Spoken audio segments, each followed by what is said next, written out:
मेरे प्यारे बच्चों नमस्कार। स्वागत है आप सभी का आपका अपना प्यारा सा YouTube channel Mars of the teaching centre में। मैं उम्मीद करता हूँ मेरे प्यारे साथियों आप सभी मस्त होंगे। सो प्लीज़ हंसते रहिए, मुस्कुराते रहिए, स्वस्थ रहिए और मन लगा के पढ़ाई करते रहिए।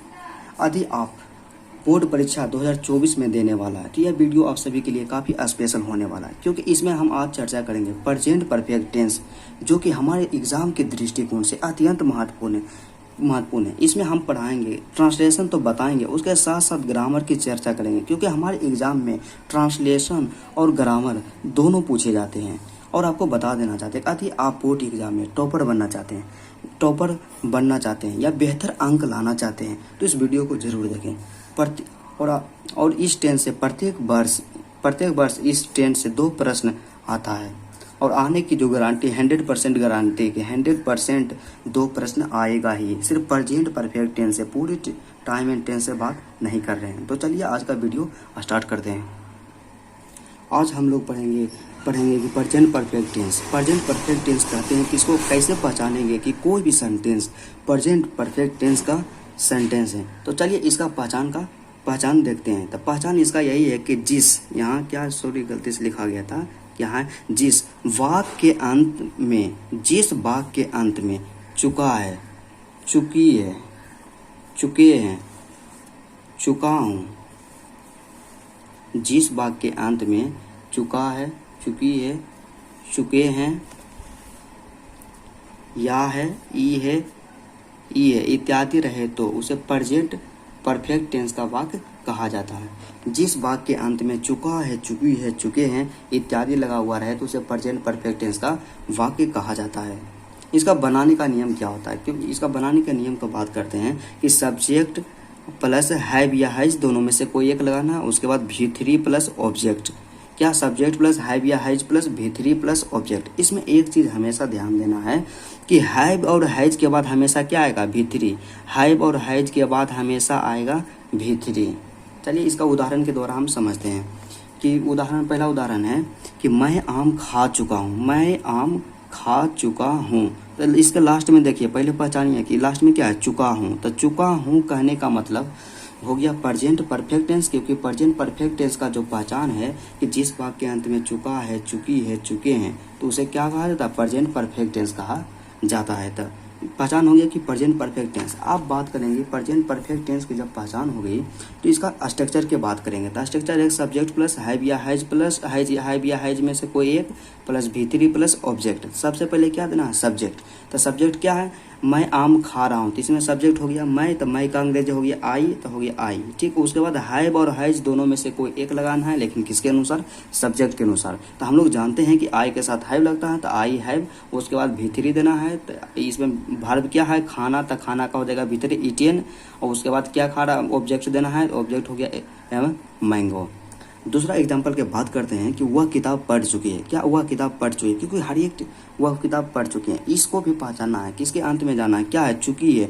तो यहाँ पे चुकी है तो सीधा सा स्पष्ट हो गया कि प्रेजेंट परफेक्ट टेंस का सेंटेंस है। जब प्रेजेंट परफेक्ट टेंस का जब टेंस का पता चल जाए तो उसके स्ट्रक्चर पे जाना है, उसके बनाने के नियम पे जाना है। इसका बनाने का नियम होता है कि सब्जेक्ट प्लस हैव या हैज दोनों में से कोई एक लगाना है, उसके बाद V3 देना है, उसके बाद ऑब्जेक्ट देना है।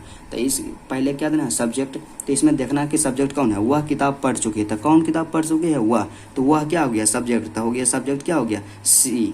और उसके बाद सी के साथ हैव लगेगा कि हैज लगेगा, सी के साथ क्या लगता है, हैज लगता है। तो सी हैज।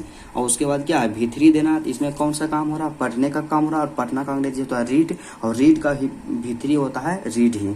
तो हो गया सी हैज रीड। और उसके बाद क्या देना, ऑब्जेक्ट देना है। तो उसमें ऑब्जेक्ट क्या है, बुक है, तो हो जाएगा ए बुक।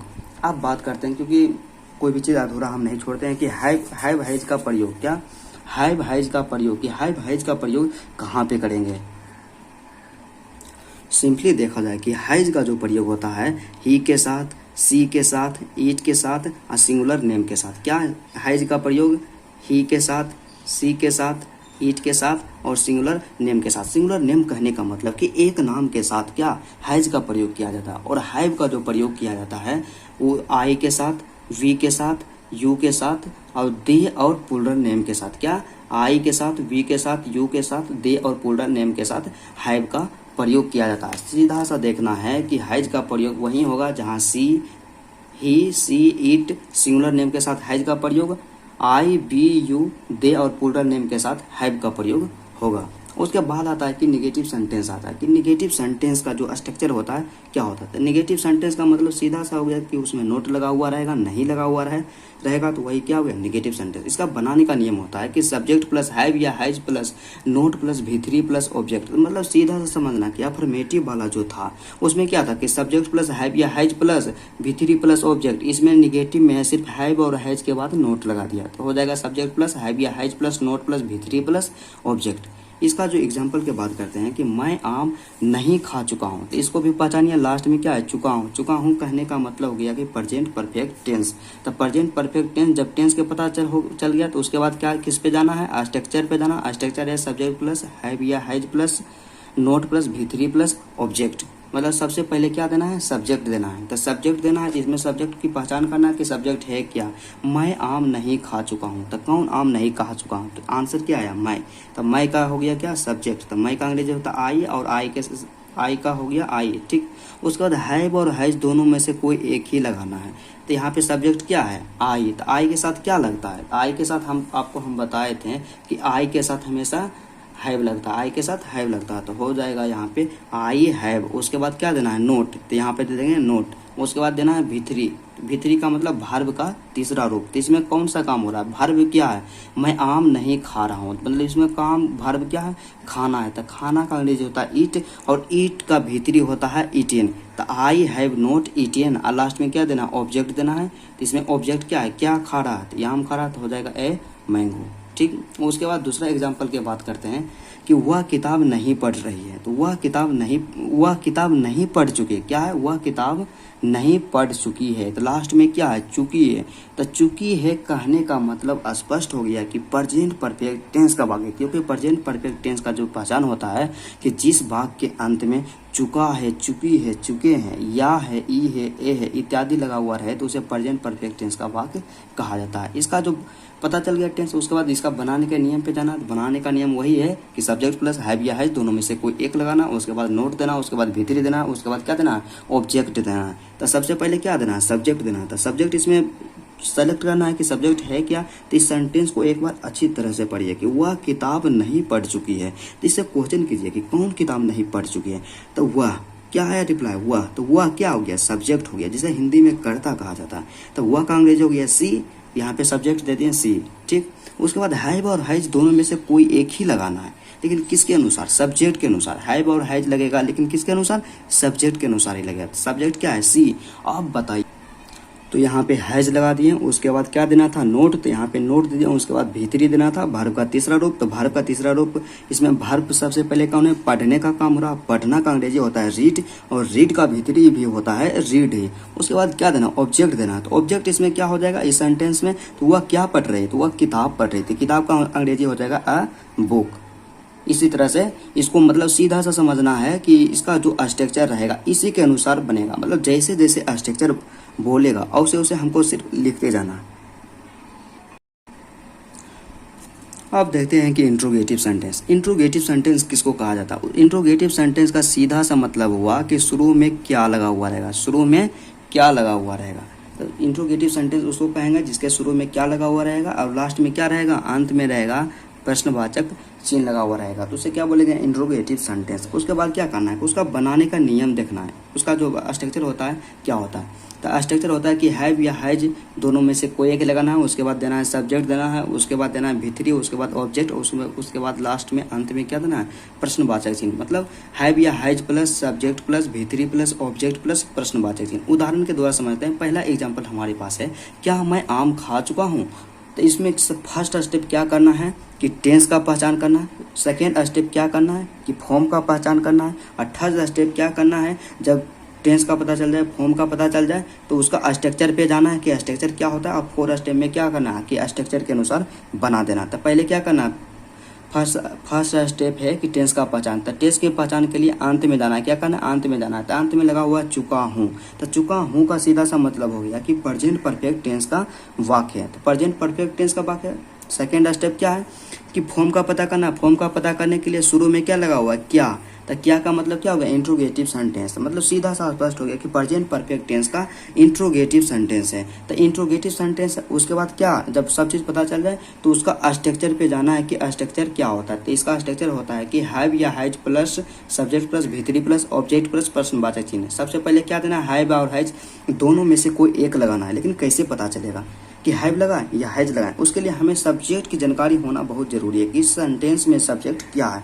तो सब्जेक्ट की पहचान हेतु हमें क्या करना है कि इस वाक्य को एक बार अच्छी तरह से पढ़ना है कि क्या मैं आम खा चुका हूँ। तो इसे प्रश्न करना है कि कौन आम खा चुका हूँ। आंसर आया क्या, मैं का अंग्रेजी होता है आई, और आई के साथ हमेशा क्या लगता है, हैव लगता है। तो लगा दिए हैव, हो गया हैव। उसके बाद सब्जेक्ट क्या देना है, सब्जेक्ट ऑलरेडी जानते हैं क्या है, आई हो गया आई। उसके बाद क्या देना है, V3 देना है, मतलब वर्ब का तीसरा रूप। तो इसमें वर्ब क्या है, खाने का काम हो रहा है। तो खाना का अंग्रेजी होता है ईट, और ईट का V3 होता है ईटेन। तो हो गया हैव आई ईटेन। उसके बाद क्या देना, ऑब्जेक्ट देना। तो ऑब्जेक्ट इसमें क्या है, मतलब कोई चीज़ का नाम रहे ना, कोई वस्तु का नाम रहे या कोई चीज़ का नाम रहे तो वही हो जाता है ऑब्जेक्ट। या उसको पहचानने का एक और तरीका है, उसको एक तरह और बार पढ़िए कि क्या मैं आम खा चुका हूँ। तो कौन आम मतलब वह क्या खा चुका है। तो वह क्या खा चुका, आंसर आया आम। ताम हो गया क्या, ऑब्जेक्ट हो गया ए मैंगो। और लास्ट में क्या देना, प्रश्नवाचक चिन्ह दे देना। उसके बाद दूसरा एग्जांपल है कि क्या वह किताब पढ़ चुकी है। तो हर सेंटेंस की तरह इसमें भी टेंस की पहचान करेंगे, फॉर्म की फिर पहचान करेंगे, फिर स्ट्रक्चर पे जाएंगे और स्ट्रक्चर के अनुसार ही बना देंगे। मतलब इसका हो जाएगा present perfect tense interrogative sentence. क्या का मतलब, तो प्रेजेंट परफेक्ट टेंस का इंट्रोगेटिव सेंटेंस स्ट्रक्चर होता है हैव या हैज, दोनों में से कोई एक लगाना है। उसके बाद सब्जेक्ट देना, उसके बाद V3 देना, उसके बाद ऑब्जेक्ट देना, उसके बाद प्रश्नवाचक चिन्ह देना है। तो पहला क्या है, पहले देना हैव और हैज, दोनों में से एक लगाना है, लेकिन किसके अनुसार, सब्जेक्ट के अनुसार। तो इसमें सब्जेक्ट क्या है, क्या वह किताब पढ़ चुके हैं। तो कौन किताब पढ़ चुके हैं, वह। तो वह का अंग्रेजी होता है सी, और सी के साथ हमेशा क्या लगता है, हैज लगता है। हैज। उसके बाद क्या देना, सब्जेक्ट ऑलरेडी जानते हैं क्या हो जाएगा सी। उसके बाद V3 देना है, V3 इसमें हो जाएगा रीड। उसके बाद ऑब्जेक्ट है बुक, मतलब ए बुक। और लास्ट में क्या देना, प्रश्नवाचक चिन्ह। अब अगला देखते हैं कि इंट्रोगेटिव प्लस निगेटिव सेंटेंस क्या है। इंट्रोगेटिव प्लस निगेटिव सेंटेंस, तो इंट्रोगेटिव का मतलब हम लोग जानते हैं कि उसके शुरू में लगा हुआ रहेगा क्या, और निगेटिव का मतलब ये होता है नहीं, मतलब जिसमें क्या और नहीं दोनों लगा हुआ रहेगा उसे इंट्रोगेटिव प्लस निगेटिव सेंटेंस कहते हैं। इसका जो बनाने का नियम होता है, जो स्ट्रक्चर होता है, हैव या has plus subject plus note plus V3 plus object plus प्रश्नवाचक चिन्ह। क्या करना है कि हैव और हैज दोनों में से कोई एक लगाना है, उसके बाद सब्जेक्ट देना है, उसके बाद नोट देना है, उसके बाद V3 देना है, उसके बाद ऑब्जेक्ट देना है, उसके बाद क्या देना, प्रश्नवाचक चिन्ह देना है। इसके एग्जाम्पल के द्वारा इसको देखते हैं। पहला एग्जाम्पल हमारे पास है कि क्या मैं आम नहीं खा चुका हूँ, क्या मैं आम नहीं खा चुका हूँ। तो हर सेंटेंस की तरह इसे भी पहला स्टेप क्या है कि टेंस की पहचान करना है, दूसरा स्टेप क्या है कि उसके फॉर्म की पहचान करना, और थर्ड स्टेप क्या है, जब दोनों की पहचान हो जाए तो उसका स्ट्रक्चर पे जाना है कि स्ट्रक्चर क्या होता है। तो पहला क्या है, टेंस की पहचान। टेंस की पहचान के लिए लास्ट में जाना है क्या है, चुका हूँ। तो चुका हूँ का मतलब प्रेजेंट परफेक्ट टेंस, और शुरू में लगा हुआ है क्या का मतलब हो गया इंट्रोगेटिव। अब बीच में लगा हुआ है नहीं का मतलब हो गया निगेटिव, मतलब इंट्रोगेटिव भी है निगेटिव है, मतलब इंट्रोगेटिव प्लस निगेटिव है प्रेजेंट परफेक्ट टेंस का। तो प्रेजेंट परफेक्ट टेंस का इंट्रोगेटिव प्लस निगेटिव का जो बनाने का नियम होता है वह हैव या has plus subject plus note plus V3 plus object plus प्रश्नवाचक चिन्ह, इसी के अनुसार बना देना है। पहला क्या देना, हैव और हैज दोनों में से कोई एक लगाना है, लेकिन किसके अनुसार, सब्जेक्ट के अनुसार। तो इसमें सब्जेक्ट पता करना है। तो क्या मैं आम नहीं खा चुका हूँ, तो कौन आम नहीं खा चुका हूँ, कौन आम नहीं खा चुका है। तो मैं का अंग्रेजी होता है आई, और आई के साथ हमेशा लगता है क्या, हैव लगता है। तो हो गया हैव, सब्जेक्ट देना है आई, हो गया आई। उसके बाद क्या देना है, नोट देना है, उसके बाद V3 देना है, मतलब वर्ब का तीसरा रूप। इसमें कौन सा काम हो रहा है, खाने का काम हो रहा है। तो खाना का अंग्रेजी होता है ईट का V3 हो गया ईटेन। उसके बाद लास्ट में क्या देना है, ए मैंगो। अगला है क्वेश्चन वर्ड सेंटेंस। क्या क्वेश्चन वर्ड सेंटेंस, तो क्वेश्चन वर्ड सेंटेंस कहते हैं किसको, तो क्वेश्चन वर्ड सेंटेंस का क्वेश्चन वर्ड सेंटेंस इसमें क्या है, क्वेश्चन वर्ड। तो क्वेश्चन वर्ड कहने का मतलब कि वैसा वर्ड जो किसी सेंटेंस में लग के क्वेश्चन को क्रिएट कर दे, क्या वैसा वर्ड जो किसी सेंटेंस में लग कर क्वेश्चन को क्रिएट कर दे, उसे ही क्या कहते हैं, क्वेश्चन वर्ड कहते हैं। तो क्वेश्चन वर्ड किसको कहते हैं, मतलब कौन कौन क्वेश्चन वर्ड होते हैं, जैसे हो गया वाई हो गया, वाट हो गया, हु हो गया, वेयर हो गया, वेन हो गया। मतलब why what who where when मतलब हिंदी में रहेगा क्यों, क्या, कौन, कहाँ, कब। ये सब जो भी रहेगा वो सेंटेंस के बीच में रहेगा। क्या, सेंटेंस के बीच में रहेगा। तो सेंटेंस के बीच में यदि इस सब में से कोई भी आ जाए उसे ही बोलेंगे क्वेश्चन वर्ड सेंटेंस। तो क्वेश्चन वर्ड सेंटेंस, इसका जो बनाने का नियम होता है कि क्वेश्चन वर्ड प्लस हैव या has plus subject plus V3 plus object plus प्रश्नवाचक चिन्ह। पहला क्या है, क्वेश्चन वर्ड प्लस हैव या has plus subject plus V3 plus object plus प्रश्नवाचक चिन्ह। पहला एग्जाम्पल है कि मैं आम क्यों खा चुका हूँ। मैं आम क्यों खा चुका हूँ, लास्ट में लगा हुआ चुका हूँ मतलब प्रेजेंट परफेक्ट टेंस हो गया। इसमें बीच में है क्यों, तो क्यों का मतलब हो गया क्वेश्चन वर्ड। तो प्रेजेंट परफेक्ट टेंस का क्वेश्चन वर्ड सेंटेंस का बनाने का नियम जो होता है वह होता है क्वेश्चन वर्ड पहले देना है। तो पहले क्या है, इसमें क्वेश्चन वर्ड है वाई। अब वाई का अंग्रेजी होता है, क्यों का अंग्रेजी था वाई, वाई का हो गया वाई। उसके बाद हैव और हैज दोनों में से कोई एक लगाना है, लेकिन किसके अनुसार, सब्जेक्ट के अनुसार। तो यहाँ पे सब्जेक्ट देखेंगे कि सब्जेक्ट क्या है। तो मैं आम क्यों खा चुका हूँ, तो कौन आम क्यों खा चुका है, मैं। तो मैं का अंग्रेजी होता है आई, और आई के साथ क्या लगता है हैव। तो हो गया वाई हैव आई। उसके बाद क्या देना है, V3 देना है, तो हो गया ईटियन। और उसके बाद देना ऑब्जेक्ट, तो हो गया ए मैंगो। और लास्ट में क्या देना है, प्रश्नवाचक चिन्ह। अगला सेंटेंस की बात करते हैं कि question word plus negative sentence. मतलब क्वेश्चन वर्ड तो रहेगा लेकिन उसमें क्या लगा हुआ रहेगा, नोट लगा हुआ, मतलब नहीं भी लगा हुआ रहेगा। तो question word plus negative sentence का जो स्ट्रक्चर होता है वह क्वेश्चन वर्ड प्लस हैव या has plus subject plus note plus V3 plus object plus प्रश्नवाचक चिन्ह। उसके बाद एग्जाम्पल के द्वारा इसको भी देखते हैं। मैं आम क्यों नहीं खा चुका हूँ, लास्ट में क्या है, चुका हूँ। चुका हूँ का मतलब टेंस का पता चल गया, प्रेजेंट परफेक्ट टेंस। इसके बीच में क्यों, तो क्यों का मतलब क्वेश्चन वर्ड, और नहीं का मतलब नेगेटिव, मतलब प्रेजेंट परफेक्ट टेंस का question word plus negative sentence. तो बनाने का नियम होता है कि क्वेश्चन वर्ड प्लस हैव या has plus subject plus note plus V3 plus object plus प्रश्नवाचक चिन्ह। क्वेश्चन वर्ड पहले देना, तो क्वेश्चन वर्ड क्या है, क्यों। क्यों का अंग्रेजी होता है वाई। तो वाई, हैव और हैज दोनों में से कोई एक लगेगा, लेकिन किसके अनुसार, सब्जेक्ट के अनुसार। यहाँ पे सब्जेक्ट है, सब्जेक्ट देखना है, सब्जेक्ट है मैं का अंग्रेजी होता है आई, आई के साथ हैव लगता है तो हो गया हैव। उसके बाद सब्जेक्ट, तो सब्जेक्ट जानते हैं ऑलरेडी क्या है आई, तो हो गया आई। उसके बाद दे देना है नोट, यहाँ पे हो गया नोट। उसके बाद V3 देना है, तो V3 है हो गया ईटेन। उसके बाद क्या देना, ऑब्जेक्ट, ऑब्जेक्ट क्या है मैंगो। लास्ट में क्या देना, प्रश्नवाचक चिन्ह आने की क्वेश्चन मार्क। सीधा सा समझना है कि आपको मात्र 3 काम करना है। क्या करना है, 3 काम करना है। कितना काम करना है आपको सिर्फ 3 काम करना है, 3 स्टेप को फॉलो करना। फर्स्ट स्टेप टेंस की पहचान। सेकेंड स्टेप क्या करना है, कि फॉर्म का पहचान करना। किसको, फॉर्म का पहचान करना कि कौन सा फॉर्म है। उसके बाद थर्ड में क्या करना, उसका जो स्ट्रक्चर होता है स्ट्रक्चर के अनुसार बना देना उसका ट्रांसलेशन। अब तक हमने जो भी पढ़ा वो ट्रांसलेशन से रिलेटेड टॉपिक था, लेकिन अब हम पढ़ेंगे कि हमारे एग्जाम में जो ग्रामर से क्वेश्चन पूछे जाते हैं वो किस तरह से पूछे जाते हैं। मतलब ग्रामर के इम्पोर्टेंट पॉइंट के बारे में हम लोग क्या करेंगे, अध्ययन करेंगे, पढ़ेंगे। तो ग्रामर की दृष्टि से प्रेजेंट परफेक्ट टेंस को देखते हैं कि किस तरह से उसका पहचान है। तो पहला पॉइंट है प्रेजेंट परफेक्ट टेंस के पहचानने का कि जो कार्य अभी अभी या हाल फिलहाल खत्म हुआ हो, जो कार्य अभी या हाल फिलहाल खत्म हुआ हो वह प्रेजेंट परफेक्ट टेंस के अंतर्गत आता है।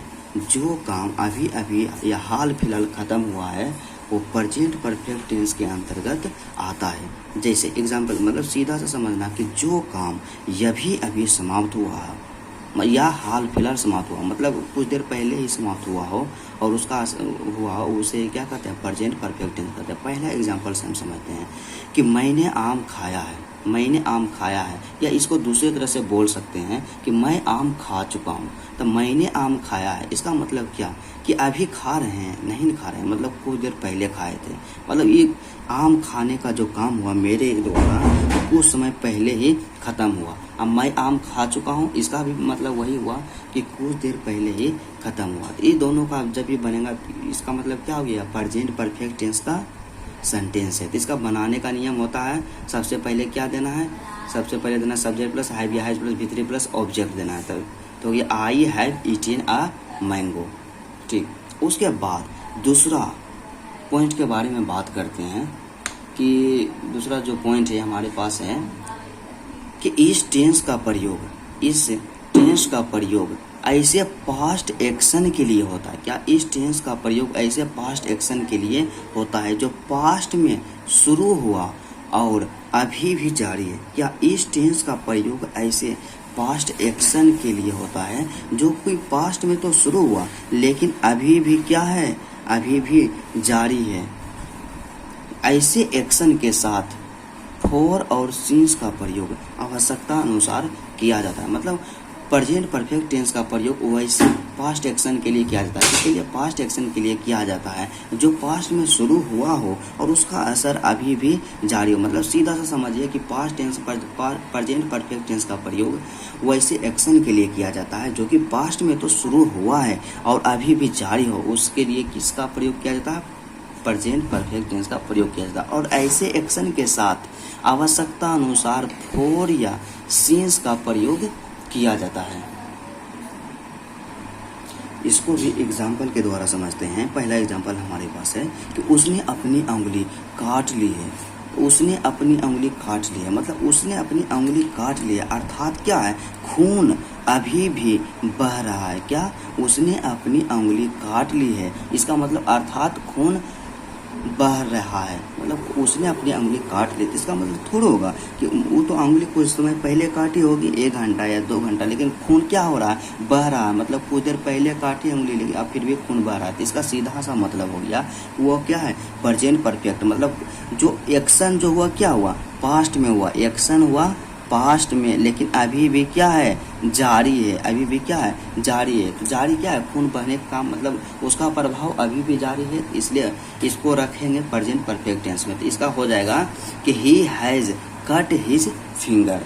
उसके बाद दूसरा एग्जाम्पल की बात करते हैं। इसमें है कि उसने अपना कार्य समाप्त कर लिया। क्या? उसने अपना कार्य समाप्त कर लिया है। तो उसने अपना कार्य समाप्त कर लिया है मतलब कुछ देर पहले वो काम करना स्टार्ट किया और उसने अपना कार्य को समाप्त कर लिया। इसका मतलब यही है कि वो जो व्यक्ति है जो कार्य को कर रहा था वो कार्य से अब चिंता मुक्त है। मतलब कि उसका कार्य समाप्त हो गया, अब वो कोई दिक्कत नहीं है। इसको अंग्रेजी मतलब इसको भी प्रेजेंट परफेक्ट में रखेंगे तो हो जाएगा he has finished his work. अब एग्जाम्पल नंबर तीसरा का बात करते हैं कि इसमें है कि मैं 1999 ईस्वी से इस घर में रह रहा हूँ। मैं 1999 ईस्वी से क्या? 1999 ईस्वी से इस ईस्वी से इस घर में रह रहा हूँ। मतलब मैं 1999 ईस्वी से इस घर में रह रहा हूँ अर्थात अभी भी इसी घर में रह रहा हूँ। इसका मतलब यही ना हुआ कि कोई व्यक्ति बोल रहा है कि मैं 1999 ईस्वी से इस घर में रह रहा हूँ। इसका मतलब यही हुआ कि अर्थात वो अभी भी रह रहा। मतलब वो रहने का जो काम वो कब हुआ था? वो क्या एक्शन जो था वो पास्ट में शुरू हुआ और क्या है? प्रेजेंट में जारी है। मतलब अभी भी क्या है? जारी है। तो इसको किस में रखेंगे?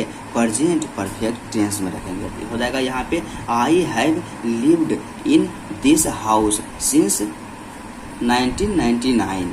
I have lived in this house since 1999। उसके बाद चौथा एग्जाम्पल जो कि बहुत ही अच्छा एग्जाम्पल है। वह 5 वर्षों से इस स्कूल में पढ़ा रहा है। वह 5 वर्षों से इस स्कूल में पढ़ा रहा है। मतलब 5 वर्षों से इस स्कूल में क्या कर रहा है? पढ़ा रहा है। मतलब अभी भी वो क्या उसी स्कूल में पढ़ा रहा। तब तो बोला कि वह 5 वर्षों से इस स्कूल में पढ़ा रहा है। वह 5 वर्षों से इस स्कूल में पढ़ा रहा है। तो इसको भी क्या रखेंगे? प्रेजेंट परफेक्ट में हो जाएगा he has taut in this school for 5 years। आप बात करते हैं कि रूल नंबर 3। क्या रूल नंबर 3? रूल नंबर 3 भी काफ़ी इंपॉर्टेंट है क्योंकि इसमें हमेशा एक चीज़ आपको याद रखना है कि प्रेजेंट परफेक्ट टेंस क्या? प्रेजेंट परफेक्ट टेंस में हमेशा हैव या हैज प्लस भीतरी हुआ क्या होगा? प्रेजेंट परफेक्ट टेंस में हमेशा हैव या हैज प्लस भीतरी हुआ। जब भी आए हैव या हैज प्रेजेंट परफेक्ट टेंस जब भी आएगा उसमें हमेशा हैव या हैज प्लस भीतरी होगा। जब भी रहेगा हमेशा के लिए जहाँ भी देखिएगा प्रेजेंट परफेक्ट टेंस की बात हो तो वहाँ हैव या हैज प्लस भीतरी होगा। और चौथा पॉइंट जो हमारे एग्जाम की दृष्टि से अत्यंत महत्वपूर्ण है मतलब मोस्ट VVI है। क्या है? Most VVI। मोस्ट वीवीआई, क्योंकि हर एक क्वेश्चन मतलब प्रत्येक साल इसी से क्वेश्चन पूछे जाते हैं। यदि हम मेरा विश्वास है, मेरा मानना है, यदि आप इस पॉइंट को सिर्फ याद रखते हैं कि प्रेजेंट परफेक्ट टेंस में, तो आपका 100% क्वेश्चन इसी से बनेगा। इसलिए आप जान सकते हैं कि कितना इम्पोर्टेंट पॉइंट है। तो चलिए इसको स्टार्ट करते हैं और समझते हैं कि चौथा पॉइंट की बात करें कि यदि किसी सेंटेंस के अंत में क्या यदि किसी क्या हो जाएगा, यदि किसी सेंटेंस के अंत में जस्ट या just now, recently, up to now, still, already, at या as at, ever, never, today, first time, second time, third time इत्यादि दिया हुआ रहे तो उसे प्रेजेंट परफेक्ट टेंस का वाक्य समझ लेना। क्या करना है कि यदि किसी सेंटेंस के अंत में, कहा यदि किसी सेंटेंस के अंत में जस्ट या just now, recently, up to now, still now, already, at या एज एट, एवर या never, today, first time, second time, third time, etc इत्यादि लगा हुआ रहे तो सीधा सा समझ लेना है कि वो प्रेजेंट परफेक्ट टेंस का सेंटेंस है। मतलब सिंपल सा देखना है कि इसमें कुछ नहीं है, सिंपल सा देखना है कि यदि कोई सेंटेंस है उसके अंत में इस सब शब्द में से, वर्ड में से कोई भी आ जाए तो उसको आंख मूंद के सीधा सा समझ लेना है कि प्रेजेंट परफेक्ट टेंस का सेंटेंस है। और जब पता चल जाए कि प्रेजेंट परफेक्ट टेंस का सेंटेंस है तो उसमें क्या होगा, हैव या हैज प्लस V3। क्या होगा, हैव या हैज प्लस V3 होगा। सिंपल सा एक ही दिमाग में लाना, जब पता टेंस का पता चले तो उसका स्ट्रक्चर लाना है कि स्ट्रक्चर क्या होता है। तो प्रेजेंट परफेक्ट टेंस पता चल जाए तो उसमें सीधा समझना है हैव या हैज प्लस V3 होगा। अब बात करते हैं कि हमने तो जो भी रूल्स पढ़े हैं, हम रूल जो भी उसका ग्रामर का रूल्स था हम सब ने एक एक करके पढ़ लिया, लेकिन यहाँ पे हम लोग अक्सर कंफ्यूज रहते हैं कि हमारे बोर्ड एग्जाम में क्वेश्चन कैसे पूछा जाता है, किस तरह से क्वेश्चन पूछा जाता है। तो चलिए कुछ एग्जाम्पल के द्वारा आपके मन की जो डाउट है, जो दुविधा है, उसको दूर करते हैं। तो फर्स्ट एग्जाम्पल हमारे पास है कि आई खाली स्थान जस्ट नाउ। क्या आई खाली स्थान जस्ट नाउ। तो इसमें हमेशा देखिएगा कि टाइम एंड टेंस से जो भी क्वेश्चन पूछा जाएगा उसमें हमेशा हेल्पिंग वर्ब, क्या हेल्पिंग वर्ब अब प्लस में क्या भाव पूछेगा, मतलब हेल्पिंग वर्ब और वर्ब दो ही चीज़ों कुछ भी करेगा। आपको बोलेगा भाव बोलेगा फिलअप करने के लिए, या हेल्पिंग वर्ब बोलेगा उसमें भरने के लिए। तो ऑप्शन जो दिया हुआ रहेगा 4 को, उसी में से सेलेक्ट करके भरना होगा। उसमें नहीं तो आपको सब्जेक्ट तो पूछेगा नहीं, सब्जेक्ट नहीं पूछेगा भरने के लिए, ऑब्जेक्ट भी नहीं पूछेगा कि ऑब्जेक्ट क्या भराएगा, पूछेगा वही उसका टेंस फॉर्म क्या होता है, उसका स्ट्रक्चर वगैरह क्या होता है। उसमें सिंपल से आपको पूछेगा कि हेल्पिंग वर्ब क्या है और उसका वर्ब क्या लगेगा। तो इसमें देखना है यहाँ पे क्या है कि आई खाली स्थान जस्ट नाउ। तो क्या बोले कि कोई भी सेंटेंस रहे, सबसे पहले उसके अंत में जाओ। अंत में क्या लगा हुआ है, जस्ट नाउ, अंत में लगा हुआ है जस्ट नाउ। तो जस्ट नाउ से सीधा सा स्पष्ट हो गया ये जो सेंटेंस है वह सिंपली प्रेजेंट परफेक्ट टेंस का है। तो प्रेजेंट परफेक्ट टेंस का है तो हमें क्या पता चल गया कि प्रेजेंट परफेक्ट टेंस में हमेशा लगता है हैव, क्या लगता है हैव या हैज अब प्लस में V3। क्या हो गया, प्रेजेंट परफेक्ट टेंस में हैव या हैज प्लस V3 होगा। तो हैव या हैज प्लस V3 होगा। लेकिन कैसे पता करें कि हैव लगेगा कि हैज लगेगा, तो सबसे पहले सब्जेक्ट जो भी रहेगा उसमें दिया हुआ रहेगा। इसमें क्या दिया हुआ है, सब्जेक्ट आई, और आई के साथ हम लोग अच्छी तरह से जानते हैं कि हैव लगता है। क्या लगता है, हैव। तो अब क्या होगा, हैव प्लस V3। तो देख लीजिए हैव किसमें लगा हुआ है, हाइड लगा हुआ, ये तो नहीं होगा। कम ये तो नहीं होगा, ये भी नहीं लगा, इसमें हाइड लगा हुआ क्या हैव प्लस V3, क्योंकि कम का जो V3 होता है वो कम ही होता है। तो ऑप्शन नंबर क्या हो जाएगा, 1 करेक्ट हो जाएगा। ठीक, अब दूसरा ऑप्शन की बात करते हैं, ऑप्शन नहीं दूसरा एग्जाम्पल की बात करते हैं कि हमारे पास है द ट्रेन खाली स्थान नोट अराइव्ड एट। क्या है, नोट अराइव्ड एट, लास्ट में क्या लगा हुआ है, 8 लगा हुआ है, लास्ट में क्या है 8।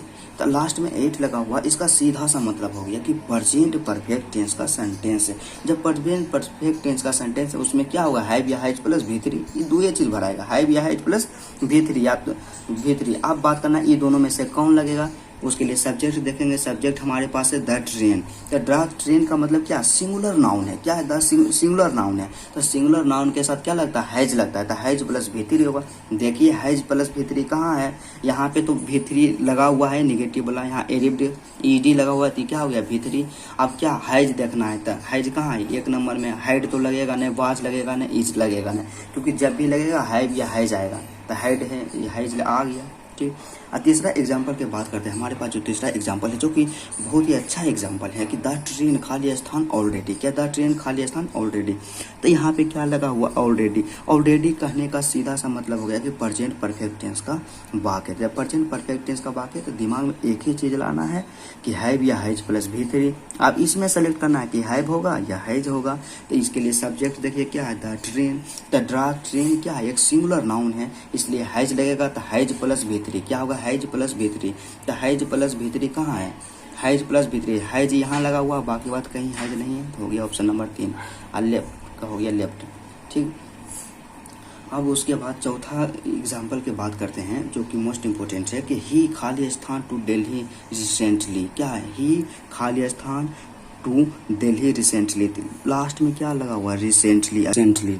तो रिसेंटली का सीधा सा मतलब है कि प्रेजेंट परफेक्ट टेंस। तो प्रेजेंट परफेक्ट टेंस से इसका मतलब यही हुआ कि हैव या हैज, क्या हैज या हैव प्लस भी3। लेकिन कैसे पता चलेगा कि हैव लगाएंगे कि हैज लगाएंगे, उसके लिए सब्जेक्ट के अनुसार। तो हमारे पास सब्जेक्ट दिया हुआ है ही। क्या दिया हुआ है, ही। और ही के साथ क्या लगता है, हैज लगता है। तो हैज प्लस भी3 कहाँ दिया हुआ है, तो हैज प्लस, पहले हैज खोजिए। यहाँ पे हाइड है, ई नहीं होगा, हाइव है नहीं होगा, हाइड है नहीं होगा, हैज, यहाँ हैज है तो यहाँ पे होगा। एक बात हमेशा याद रखना कि हैव या हैज या हाइड के बाद हमेशा क्या आता है, भी3 आता है। क्या आता है, हमेशा भी3 आता है। चलिए आज का वीडियो यहीं तक रहता है। तो यदि आपको इस वीडियो से थोड़ा सा भी इन्फॉर्मेशन मिला, थोड़ा सा भी लाभ मिला, यदि थोड़ा सा भी आपको लगा कि हमने कुछ सीखे हैं, तो इस वीडियो को लाइक ज़रूर कीजिए, क्योंकि आपका एक लाइक हमें मोटिवेट करती है। और चैनल को ज़रूर सब्सक्राइब कीजिए, ताकि आने वाला जो भी लेटेस्ट वीडियो हो तो सबसे पहले आप ही तक पहुँचे। So thank you for watching this video.